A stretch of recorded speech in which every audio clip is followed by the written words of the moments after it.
Hola, soy Edmundo Sugasti, bloguero. Me da mucho gusto estar nuevamente con ustedes. Veamos ahora un tema que siempre es actual en cada país, en algunos años, otros en otro. Veamos qué dice la Biblia sobre la democracia. La democracia, como sabemos, es un término que viene del griego, de kratia, que significa gobierno, y demos, que significa pueblo. Fueron los griegos quienes establecieron la primera democracia en el año de 507 a.C. en Atenas. Y bueno, sabemos que el principio fundamental es que es un gobierno de todos los ciudadanos. Eh, Todos los ciudadanos son iguales entre sí ante la ley, tienen los mismos derechos y obligaciones, pueden votar y ser votados, pueden elegir a sus gobernantes y ellos mismos pueden ser gobernantes si sus conciudadanos los eligen. Un detalle importante es el término ciudadano. Podemos entender que los extranjeros que no residan de forma fija o no juren lealtad a la nación donde se encuentren no se consideran ciudadanos. Tampoco se reconocen plenos derechos ciudadanos a los menores de edad, los cuales también pueden entenderse. Pero sucede también que en la historia reciente y todavía en algunos lugares, a nivel nacional, regional o local, no se han reconocido derechos o plenos derechos a las mujeres, o ha habido discriminación racial o religiosa, dando lugar a democracias bastante imperfectas. Ciertamente parece la mejor forma de gobierno que conocemos. Si lo comparamos a otras como la aristocracia, que significa específicamente el gobierno de los mejores, pero realmente viene siendo de una élite que se autoconsidera superior, y siendo la forma usual las monarquías y la nobleza que las acompaña. La oligarquía, que significa realmente gobierno de los pocos, en la que unos cuantos privilegiados, por diversas razones, linaje, riqueza, educación, gobiernan a los demás. Lo usual es que sean los más ricos y en realidad en ese caso debería llamarse plutocracia. Y otra forma de oligarquía muy común, que no quiere identificarse como tal, pero en realidad así es, son los gobiernos totalitarios de caciques o partidos únicos. En la realidad, en el mundo encontramos un amplio espectro, con naciones con democracias muy desarrolladas en términos de equidad política y otras que son solo simulaciones, monarquías absolutas y otras acompañadas de parlamentos o gobiernos republicanos, así como gobiernos totalitarios relativamente benignos y otros definitivamente despóticos. Sustento bíblico. A pesar de que la Biblia no parece promover un gobierno democrático, el principio fundamental de la democracia es definitivamente bíblico, que es la igualdad de todos los hombres. Porque para Dios no hay acepción de personas, dice Romanos 2:11, lo cual está ampliamente reiterado en numerosos pasajes en ambos testamentos. Deuteronomio 10:17 y 16:19, 2 Crónicas 19:7, Salmos 82:2, Malaquías 2:9, Lucas 20:21, Hechos 10:34, Gálatas 2:6, Efesios 6:9, Colosenses 3:25, Santiago 2:1 y 1 Pedro 1:17. Vemos que es un principio ampliamente divulgado en la Biblia. Pero si hacéis acepción de personas, cometéis pecado y quedáis convictos por la ley como transgresores, dice Santiago 2:9.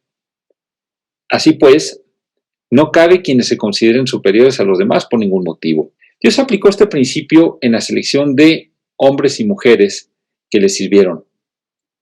Noé, hombre justo, era perfecto entre los hombres de su tiempo, caminó Noé con Dios, dice Génesis 6:9b. Esa fue la razón por la que Dios se fijó en él. No fue por su linaje, ni por sus posesiones, ni su intelecto. Abraham, posteriormente llamado como Abraham, era uno de los muchos descendientes de Sem, hijo de Noé, y se distinguió por su obediencia a Dios, por lo cual él le bendijo. Así Abraham creyó a Dios y le fue contado por justicia. dice Gálatas 3:6. Y hay un patrón de hijos menores que prevalecieron, como Jacob ante Esaú, Judá como el hijo menor de Lea, David como el menor de los hijos de Isaí, y esto se contrapuso con la tradición de los primogénitos, de forma a dejar claro que no era un principio inamovible y que cualquiera, incluso el menor, podía ser sobre quien Dios se fijara. La monarquía de Israel. Ahora bien, el gobierno que tuvo Israel durante la parte más relevante de su historia fue la monarquía, y es interesante revisar cómo se desarrolló. Previo a esta gobernaron los llamados jueces, los cuales fueron mayormente malos, pero que no provinieron de ningún linaje establecido ni necesariamente de élites. Y ante la decadencia que imperaba con ellos, el pueblo clamó por un rey. El primero de ellos fue alguien que realmente era destacado. Tenía él un hijo que se llamaba Saúl, joven y hermoso. Entre los hijos de Israel no había otro más hermoso que él, de hombros arriba, sobrepasaba a cualquiera del pueblo. Dice 1 Samuel 9:2. Sin embargo, terminó siendo rechazado por Dios por su desobediencia. El Señor le dijo a Samuel: ¿cuánto tiempo vas a quedarte llorando por Saúl si ya lo he rechazado como rey de Israel? Voy a enviarte a Belén, a la casa de Isaí, pues he escogido como rey a uno de sus hijos. Dice 1 Samuel 16:1. Y cuando fue a ver a cuál de los hijos de Isaí escogería, el Señor le dijo a Samuel: no te dejes impresionar por su apariencia ni por su estatura, pues yo lo he rechazado. La gente se fija en las apariencias, pero yo me fijo en el corazón. 1 Samuel 16:7.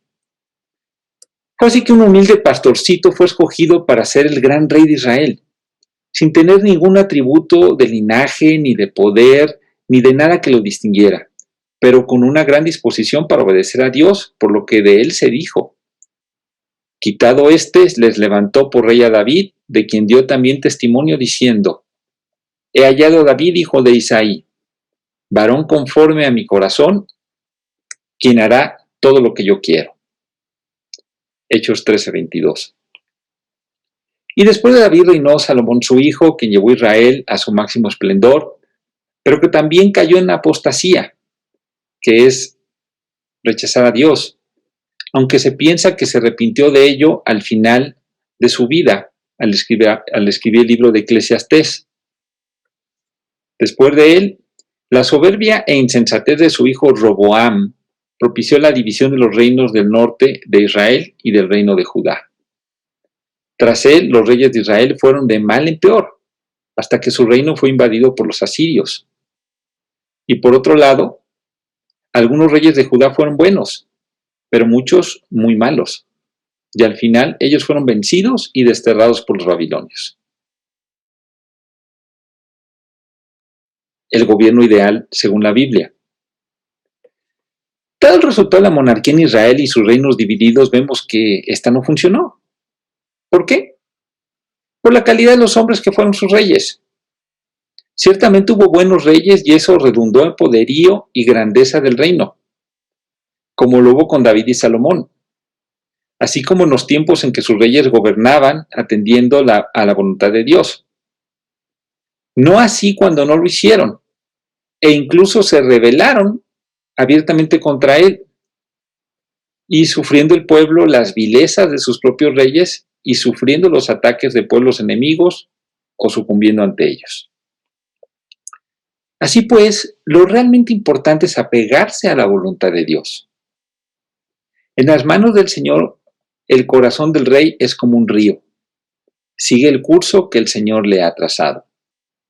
Proverbios 21:1. De manera que el rey que actúa con justicia afirma el país. El que solo exige tributos lo destruye. Proverbios 29:4. Y que la misericordia y la verdad guardan al rey, y con clemencia se sustenta su trono. Proverbios 10:28. teocracia comunista, veamos cómo llegaron a vivir los primeros cristianos bajo la tutela de los apóstoles. La multitud de los que habían creído era de un corazón y un alma. Ninguno decía ser suyo propio nada de lo que poseía, sino que tenían todas las cosas en común. Y con gran poder los apóstoles daban testimonio de la resurrección del Señor Jesús, y abundante gracia era sobre todos ellos. Así que no había entre ellos ningún necesitado, porque todos los que poseían heredades o casas las vendían y traían el producto de lo vendido y lo ponían a los pies de los apóstoles y se repartía cada uno según su necesidad. Dice Hechos 4:32 al 35. Lo anterior suena al moto comunista, de cada uno según su capacidad, a cada uno según su necesidad. Karl Marx. ¿Es posible eso? Viéndolo como una convivencia de cero avaricia, todo justo y generoso, no está tan mal. Sin embargo, es un hecho que eso no duró gran cosa, y fue solo un destello de lo bueno que puede ser. Sin entrar de lleno en el tema, ha sido manifiesto que los gobiernos comunistas son represivos y han llevado a la pobreza a sus pueblos. Aunque el argumento de que la religión es el opio de los pueblos, otra vez Karl Marx, sí llega a ser cierto con muchas religiones huecas que solo manipulan a la gente. Pero el ateísmo del comunismo convierte a este en un gobierno de despojo e imposición descarnada, pues la gente no es de un corazón y un alma, como dice la Biblia. Y en realidad no hay tal equidad, pues se termina en un gobierno realmente oligárquico, de unos pocos, de la élite de un partido o de una milicia. La única forma en que esto podría llegar a funcionar es con Jesús reinando en el mundo, lo cual ocurrirá al final de la gran tribulación con su victoria en la batalla de Armagedón, como profetiza la Biblia. Para después de eso, el profeta Juan dijo: vi tronos y se sentaron sobre ellos los que recibieron facultad de juzgar, y vi las almas de los decapitados por causa del testimonio de Jesús y por la palabra de Dios. Los que no habían adorado a la bestia, ni a su imagen, ni recibieron la marca en sus frentes ni en sus manos, y vinieron y reinaron con Cristo 1000 años. Apocalipsis 24. De ese reinado, la Biblia nos lo describe de esta manera: te temerán mientras duren el sol y la luna, de generación en generación. Descenderá como la lluvia sobre la hierba cortada, como el rocío que destila sobre la tierra. Florecerá en sus días justicia y abundancia de paz hasta que no haya luna. Dominará de mar a mar y desde el río hasta los confines de la tierra. Ante él se postrarán los moradores del desierto y sus enemigos lamerán el polvo. Todos los reyes se postrarán delante de él. Todas las naciones lo servirán. Él librará al menesteroso que clame y al afligido que no tenga quien lo socorra. Tendrá misericordia del pobre y del menesteroso. Salvará la vida de los pobres. De engaño y de violencia redimirá sus almas, y la sangre de ellos será preciosa ante sus ojos. Vivirá y se le dará del oro de Sabá, y se orará por él continuamente. Todo el día se le bendecirá. Será su nombre para siempre, se perpetuará su nombre mientras dure el sol. Benditas serán en él todas las naciones. Lo llamarán bienaventurado. Esto está en el Salmo 72. Y mientras eso llega, la democracia es lo mejor que tenemos a la mano. Aunque como todo lo que la humanidad hace sin los valores de Dios, termina pervirtiéndose. Hoy día es común que esta sea o se acerque mucho a una farsa, incluso en países con larga tradición democrática. El mismo Marx decía que la historia se repite a sí misma primero como tragedia y luego como farsa. Así que vemos como muchas elecciones son o se están volviendo en una pantalla en muchos países. E incluso en otros, con democracias más desarrolladas, la realidad es que las opciones a escoger no son realmente muy diferentes y al final sirven a los mismos intereses. En las elecciones, los pueblos pueden ser burdamente engañados, con fraudes o sutilmente manipulados por los medios, propaganda manifiesta o encubierta, encuestas sesgadas, etc. Espejitos, promesas demagógicas, mentirosas, prebendas, regalos, etc.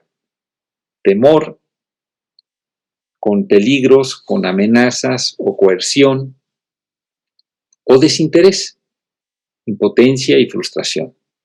De esta manera nos encontramos demasiado frecuentemente votando por la opción menos mala. El panorama no luce prometedor como quisiéramos, y sigue habiendo nubarrones de problemas económicos a nivel individual y global. Por algo es que la política no tiene muy buena fama. Aún así, debemos procurar ejercer nuestros derechos y votar por quien sus valores coincidan más con los de la Biblia, con los de Dios, cuidándonos de muchos hipócritas, ciertamente, que pueden pretender que los tengan. Pues de esa manera es que podremos lograr que nos vaya mejor.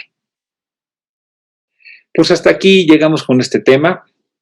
Como siempre, les agradeceré que le pongan me gusta, si es el caso, reciban notificaciones, se suscriban, lo compartan y me sigan en los foros del blog, de Quora, de Facebook y de Twitter. Nos vemos hasta la próxima. Muchas gracias.